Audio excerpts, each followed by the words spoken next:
بسم اللہ الرحمن الرحیم. جو آگے بڑھ رہے ہیں جوابات سننے، وہ نمازیوں کا مکمل احترام کرے، قطعاً آگے گزرنے کی کوشش نہ کرے. مسجد میں آواز ہر جگہ پہنچتی ہے الحمدللہ. بسم اللہ الرحمن الرحیم. اچھا جی، لکھا ہے سہل بیشتی زیور کتاب الرضا میں لکھا ہے دودھ پلانے کی زیادہ سے زیادہ مدت 2 سال ہے. 2 سال کے بعد دودھ پلانا حرام ہے. یہ مسئلہ غلط لکھا ہے. بعد میں حکیم الامت نے اس کی اصلاح فرمائی. حنفی فقہ میں اور قرآن کریم سے 2.5 سال ثابت ہے. اس لیے فقہاء حنفیہ متفق ہے کہ اگر 2 سال کے بعد یعنی 2.5 سال کے درمیان میں بھی بچے کو ضرورت ہو تو وہ دودھ پی سکتا ہے. اور 2 سال کے بارے میں کہتے کہ یہ قطعی ہے. اور 2 سال کے بعد جو 6 مہینے ہیں یہ تمرینی اور تدریبی ہے. بچے کو عادی کرنا ہے کھانے کے ساتھ بھی اور دودھ کے ساتھ بھی. اس لیے 2 سال کے بعد کی مدت کو غلط کہنا یہ غلط مسئلہ ہے. لکھا ہے کہ مسقط میں ایک بڑی مسجد ہے اور حال میں کمرے بنے ہوئے ہیں. تہخانے میں مستورات ہوتی ہے، جمعے کی نماز ہو رہی ہوتی. دوسری رکعت میں امام صاحب نے سورہ فاتحہ ختم کر کے سورت شروع کی تھی کہ اسپیکر کی آواز منقطع ہو گئی. اس سے ہونے کی وجہ سے کمر صحیح ہونے کی وجہ سے کمروں کے دروازے بند ہوتے ہیں. بغیر اسپیکر کے اور دروازے بند ہونے کی بنا پر امام کی آواز سنائی نہیں دی. ہمارے کمرے جلدی سب سے ایک صاحب آگے بڑھ کر سورت پڑھی اور دوسری رکعت پوری کی بعد میں اعلان کیا کہ ہماری نماز ہو گئی. یہ اگر نماز میں رکوع اور سجود امام کے اتباع میں صحیح ہو چکے ہیں، گو قرات سننے میں نہیں آئی، تب تو نماز ہو گئی ورنہ نہیں ہوئی. مولانا تقی عثمانی ایک جلیل القدر عالم حق ہے. انہوں نے میزان بینک سے مطابق فتویٰ دیا ہے، مگر آج کل ان کا فتویٰ بعض لوگ قابل قبول نہیں اور بعض کو نہیں، آپ بھی اس سے متفق نہیں ہیں، کیونکہ تقی صاحب کی علمی حیثیت پر علماء کو کسی بھی صورت میں کوئی اعتراض نہیں.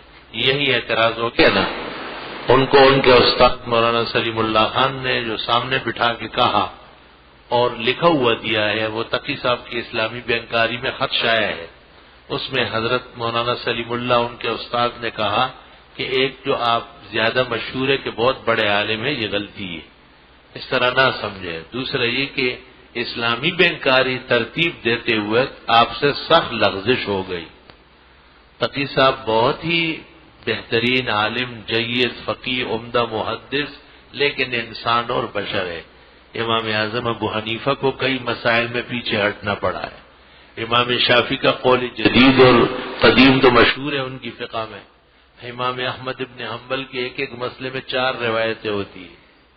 مالک کے ہاں خود ابن الحکم اور ابن القاسم کا اتنا شدید اختلاف ہے کہ نماز میں قیام میں ہاتھ باندھ دیں گے یا کھلے چھوڑیں گے. مالکیہ غلطی کی وجہ سے کھلے چھوڑنے شیعوں کی طرح مرتکب ہو گئے. تو تقی صاحب کا علم، تقوی، پرہیزگاری مسلم ہونے کے باوجود بینکاری سے متعلق ان کا موقف بالکل غلط ہے، 100% غلط ہے.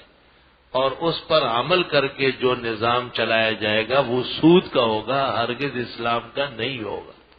تفصیلات بنوری ٹون سے جو کتاب شائع ہے اس میں بھی آ گئی. ہمارے ہاں سے بھی وہی نمبر الاحسن نکلا ہے، بہت بڑی تفصیلات آئی. اور اس کے بعد 2 شماروں میں بنوری ٹون بینات کے مکمل سوال جوابات آئے. آپ ملاحظہ فرمائے، تسلی ہوگی. نہ ہوئی تو میں حاضر ہوں. میرے دوست کے 2 مکان کرائے پر اٹھائے ہوئے ہیں، جبکہ دوسرا دوست کہتا ہے کہ کرائے کی آمدنی بھی سود کے زمرے میں نہیں. مکان کا کرایہ درست اور صحیح، غلط کہتا ہے. اپنے استعمال سے زیادہ مانگنا اور پھر اس کا ایک مکان کے 1 پائی کے بجائے 1 لاکھ کرایہ لینا جائز ہے جب بازار اجازت دے. اگر بازار میں اس طرح ریٹ نہیں ہے تو اس کو ثمن فاحش کہتے ہیں، غبن فاحش. گناہ تو ضرور ہوگا، بے پھر بھی صحیح ہوگی. بہت دعائیں دی ہے، اللہ تعالیٰ آپ کا منہ مبارک فرمائے. ہم عاجزوں کے حق میں ایسی بہترین دعائیں اللہ قبول فرمائے. فرض نماز کی 3ری یا 4تھی رکعت میں الحمد کے بعد کوئی سورت غلطی سے ملا لی، کوئی حرج نہیں. ابن الحمام نے فتح القدیر میں لکھا ہے اگر آخری رکعتوں میں غلطی سے سورت پڑھی لا یسجد للسہو، اس سے سجدہ سہو لازم نہیں ہوگا. صلاۃ تنجینا کیا ہے؟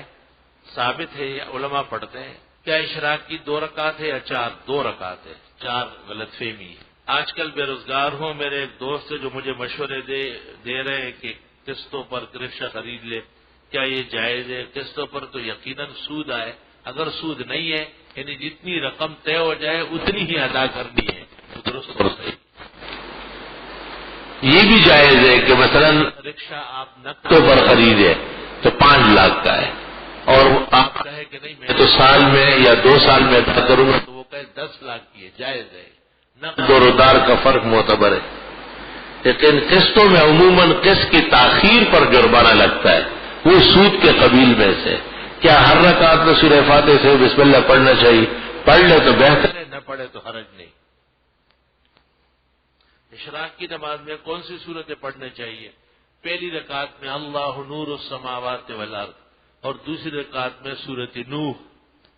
پہلی رکعت میں سورۃ نوح اور دوسری رکعت میں کافرون، اخلاص، فلق اور ناس۔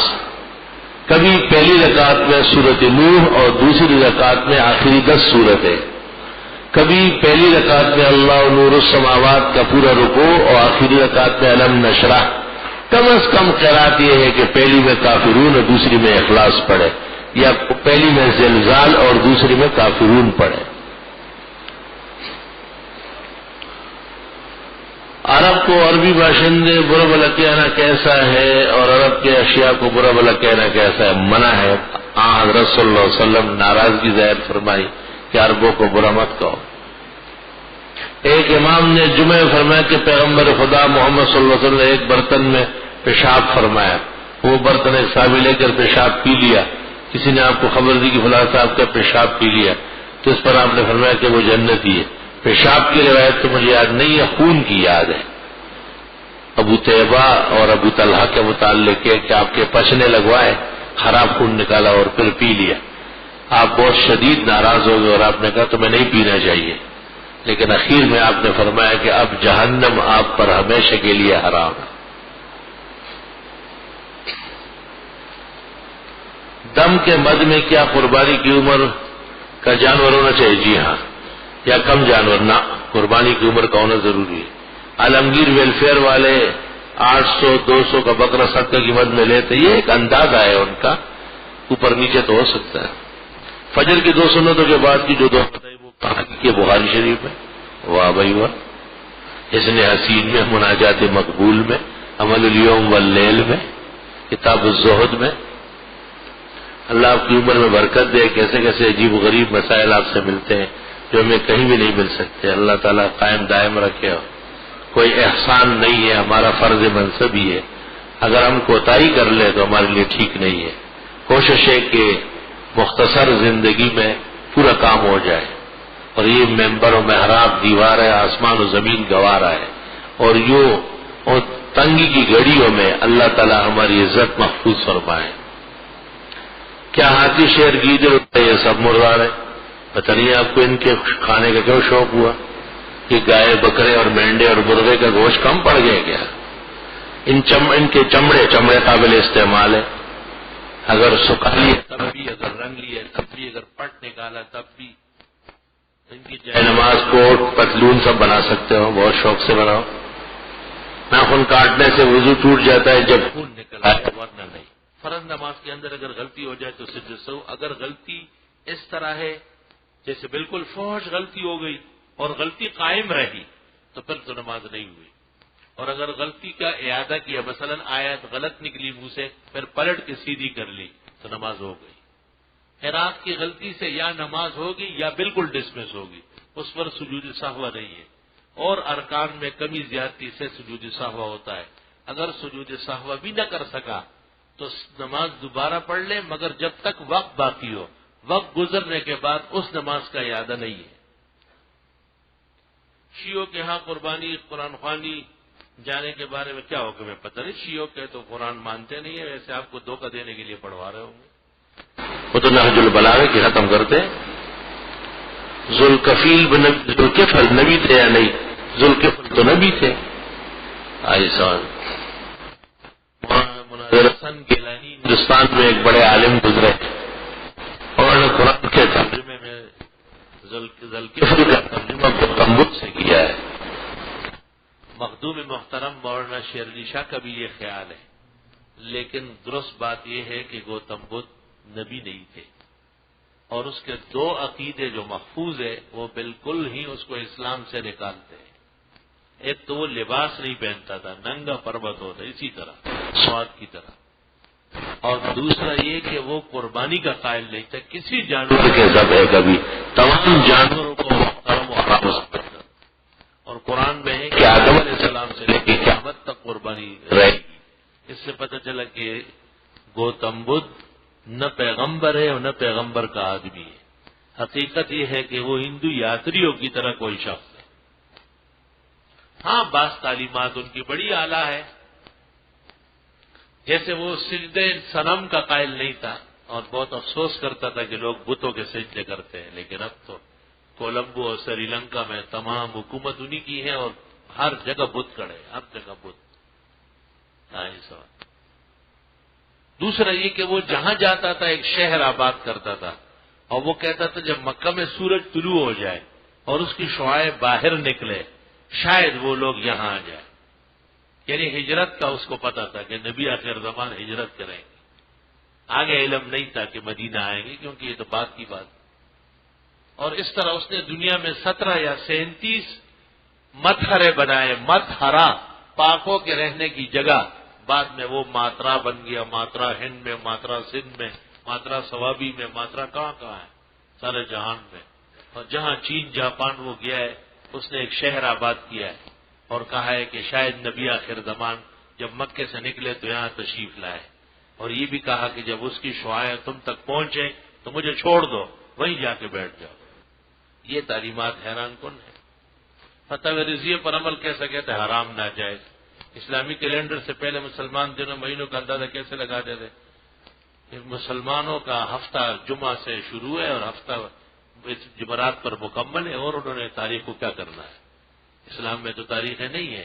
ہجرت تو ہمارا سن ہے، اور پیغمبر نے جس دن سے ہجرت کی وہ پہلی تاریخ ہے اور وہیں سے شروع ہے، ساری محفوظ چلی آئی. اس سے پہلے تو کفر کی تاریخیں تھی، اس لیے آپ نے ارشاد فرمایا کہ مجھ سے پہلے کسی کی تاریخ محفوظ نہیں.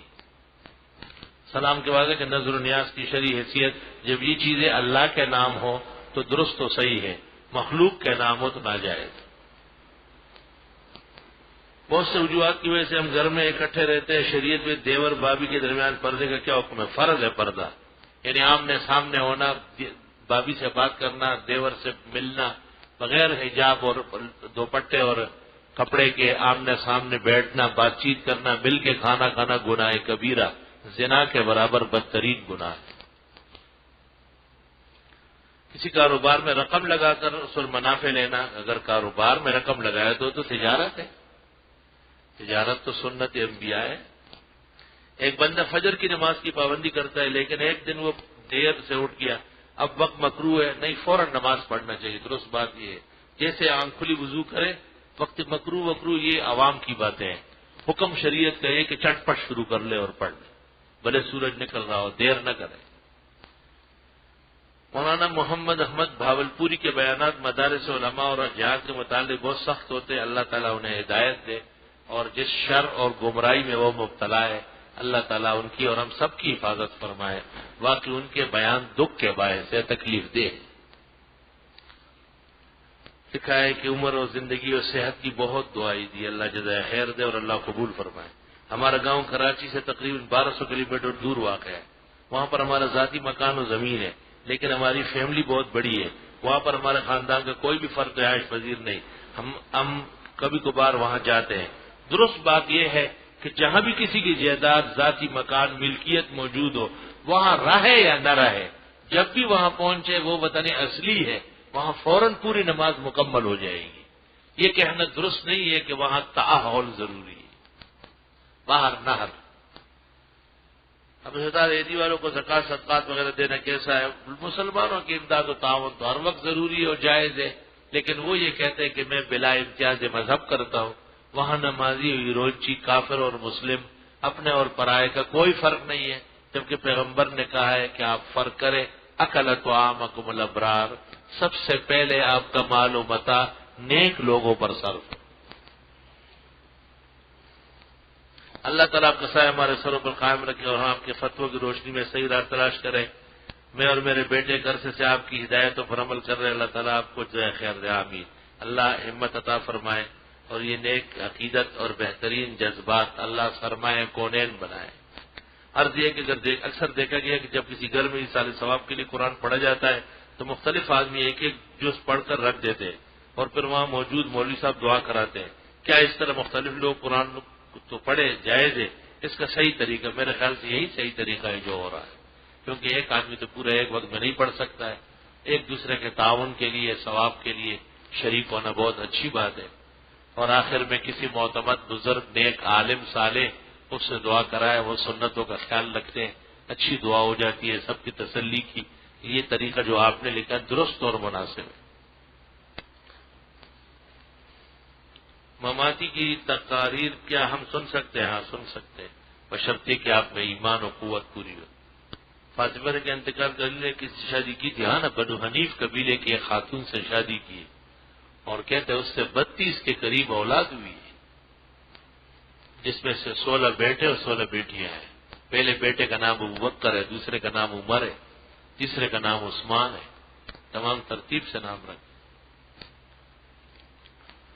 حضرت آپ نے حافظے کے لیے جمال انور پڑھنے کا مشورہ دیا تھا، اس میں عبدالقیوم اقانی صاحب نے صفحہ نمبر 29 پر لکھا ہے کہ انور شاہ صاحب سبز رنگ کا امامہ اور سبز رنگ کے پوشاک پہنتے تھے۔ یہ غلط لکھا ہے، میں نے مولانا عبدالقیوم کو لکھا ہے کہ اس کو صحیح کر لو، اور ہمایوں مغل کو ہدایت دیے کہ الاحسن میں یہ جگہ درست کر کے شائع کرے۔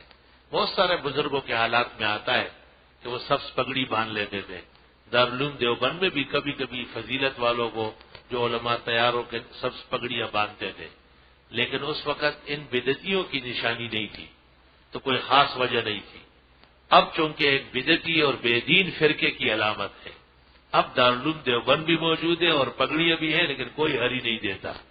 اس لیے میرے خیال سے پہلی والی باتیں صحیح ہے، اور آج کل اس قسم کی اہل بدعت کی نشانیوں سے بچنا ضروری ہے۔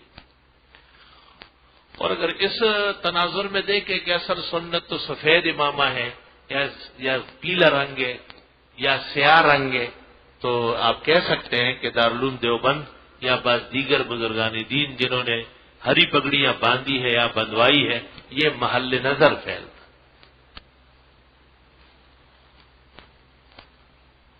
عرض یہ کہ مجھ پر لگتا ہے کسی جادو کرا دیا۔ اچھا لگ گیا آپ کو؟ جب لگ گیا تو پھر ہٹا بھی دینا۔ اگر آدمی کو لگے کہ میرے اوپر بچھو سوار ہے تو پکڑ کے پھینک دو۔ تجھے کیسے لگ گیا؟ آپ کو کیا پیٹ بڑا ہو گیا یا نیند زیادہ آنے لگی یا کیا ہو گیا؟ بندش شروع ہو گئی اب۔ یہ سب وسوسے اور خیالات شیطان کی گھڑت ہے، اس کی کوئی حقیقت نہیں۔ وہاں سب مسئلہ کہ قرآن کے سکھانے پر اجرت لینا جائز ہے، جائز ہے۔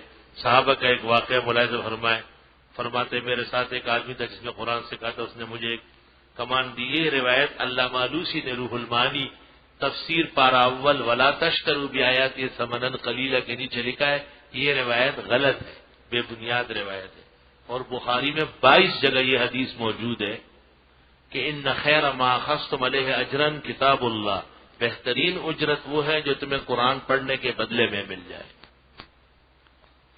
ایک شخص کو چونکہ جونک لگائی گئی، جونک نے پیٹ پر خون چوسا، جب جونک ہٹائی گئی تو اس کے کانٹے والی جگہ پر خون نہیں نکلا، تو کیا اس آدمی کا وضو ٹوٹ گیا؟ تو ایسا لگتا ہے جیسے لکھنے والا خود جونک ہے۔ ہاں، اس کو کیسے پتہ چل گیا؟ خون تو آیا باہر، تب اس کے پیٹ میں گیا۔ یہی تو فقہا کہتے ہیں اذا سال الدم، جب خون بہہ گیا تو اس کے پیٹ میں بغیر بہے چلا گیا۔ یہ بات اشکال ہدایہ نے بھی کی، مگر غلط ہے وہ۔ حقیقت یہ ہے کہ خروج اخراج کو مستلزم ہے، اور یوں وضو ٹوٹ گیا اور دوبارہ کرنا چاہیے۔ کئی مولوی صاحبان نماز پڑھتے وقت ولضالین کی جگہ ولضالین یا زوا کے جیسا پڑھتے ہیں، اللہ انہیں ہدایت دے۔ درست بات یہ ہے کہ حرف زوا یعنی ضاد کی جگہ، ضاد جسے کہتے ہیں، عربی لفظ نہیں ہے، اور عرب نہیں جانتے ہیں کہ ضالین کو ضالین کہا جائے۔ اس لیے اگر آپ نے کہا انی مریض واللہ هم یعرف لا یعرفون، کچھ بھی نہیں سمجھیں گے جب تک آپ نے کہا انی مریض۔ تو بالضاد بالدال پڑھنا یہ درست ہے، اور زوا کے مشابہ پڑھنا غلطی ہے۔ آج کل اس بات پر لوگ زیادہ باتیں کرتے ہیں کہ بدعتی تو بڑے مشرک ہیں، لیکن دیوبندی لفظ یا اللہ یا محمد لکھنے پر اعتراض کرتے ہیں۔ اور بعض جگہ صرف اللہ اور محمد لکھنا شروع کرتے ہیں. کیا یا اللہ یا محمد جائز نہیں؟ یا اللہ کہنا جائز یا محمد کہنا جائز نہیں؟ بدعتی کہتے ہیں جھنڈے لگانا حضرت جبریل کی سنت ہے. جب حضرت کی ولایت ہوئی تو حضرت جبریل نے ایک جھنڈا لگایا، رواولو کاڑوی او امام باڑوی. یہ جھوٹی روایت ہے، اسی پر سارا بریلوی خانہ قائم ہے. اس پر حوالہ بھی لکھوا دو نا اس سے کتاب کا. کتاب سے مراد ان کی بدعت کتاب نہیں، کوئی حدیث تفسیر فقہ کی معتبرات مراد. جب سے ہمارے ابو نے کاروبار الگ کیا ہے اس وقت ہماری گاڑیوں کا ایکسیڈنٹ اور کاروبار میں نقصان ہو رہا ہے. برائے کرم کوئی وظیفہ بتایا. سورہ یاسین، سورہ تغابن، سورہ مزمل پڑھا کر خیر ہو جائے. کچھ مالی اور دیگر پریشانیوں کا سامنے آپ سے خصوصی دعاؤں کی درخواست ہے. ابو داؤد شریف کتاب الصلاۃ کی آخری دعا اللہم انی اعوذ بک من الہم والحزن واعوذ بک من العجز والکسل واعوذ بک من الجبن والبخل واعوذ بک من غلبۃ الدین وقہر الرجال. صبح اور شام 10 مرتبہ ہے. اگر آپ 15 بھی پڑھ لیں تو فائدہ ہوگا انشاءاللہ. چند دنوں میں یہ لٹاری ختم ہو جائے گی، فوائد شروع ہو جائے. میرا بیٹا عمر 13 سال نام محمد مزمل کل رات 8 بجے سے کارسن کمپلیکس سے لاپتہ ہو گیا. دعا فرمائے اللہ تعالیٰ خیر و عافیت سے لے آئے. اور حلوہ بروح پاک گن شکر بدے، کوئی شیرین چیز حلوہ وغیرہ پکا کے عصر کے بعد آس پاس غریب مسکینوں کو جمع کر کے اور اس سے پہلے 11 مرتبہ سورۃ یوسف پڑھ لے اور پھر اللہ سے دعا مانگے کہ خیر و عافیت سے آئے. پھر وہ حلوہ فقراء مساکین کو کھلائے اور دعا مانگے کہ یا اللہ اس کا ثواب خواجہ خواجگاں فرید الملت والدین مسعود الدین فرید گن شکر اجودنی رحمت اللہ علیہ اور خواجہ خواجگاں نظام الملت والدین حضرت اقدس نظام الدین اولیاء رحمہ اللہ کو پہنچے اور پھر دعا مانگے انشاءاللہ فوراً آ جائے. کمر کے درد کے لیے کوئی وظیفہ بتا دیجیے. سورۃ علم نشرح پڑھا کرے صبح و شام 3 بار. شادی کے لیے وظیفہ بتا دے رب انی لما انزلت الی من خیر فقیر. بہت زیادہ پڑھو اور جو نقش یہاں سے رشتے کا نکلا ہے وہ بھی پڑھ لو.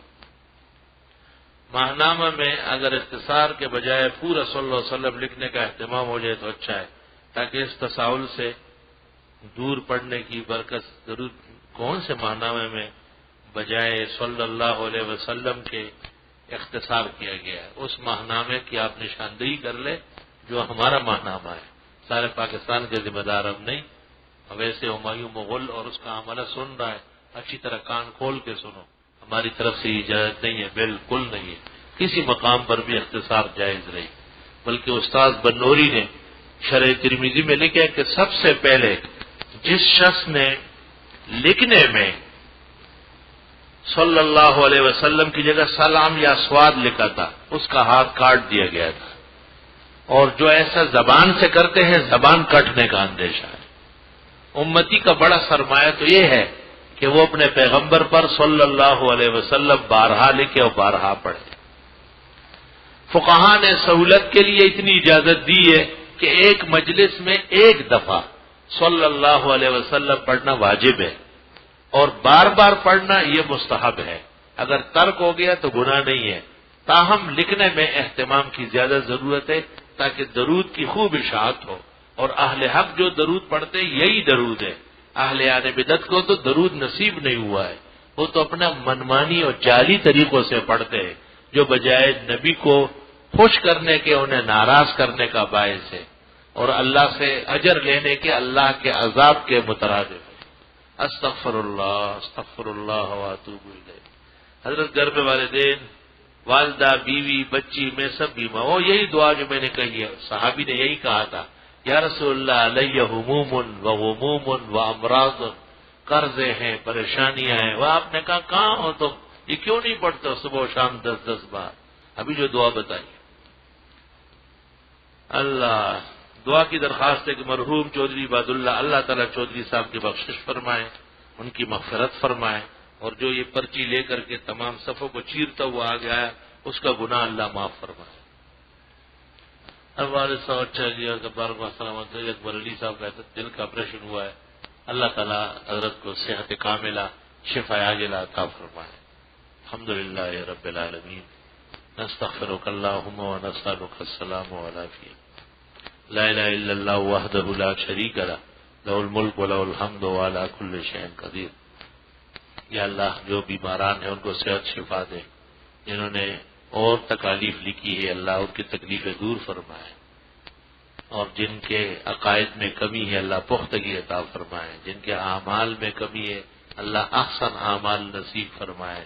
ان کی دعائیں رکی ہوئی ہے یا اللہ ان کی دعائیں قبول فرما، مسلمانوں کی انفرادی اجتماعی تمام پریشانیاں دور فرما۔ صلی اللہ علیہ وسلم۔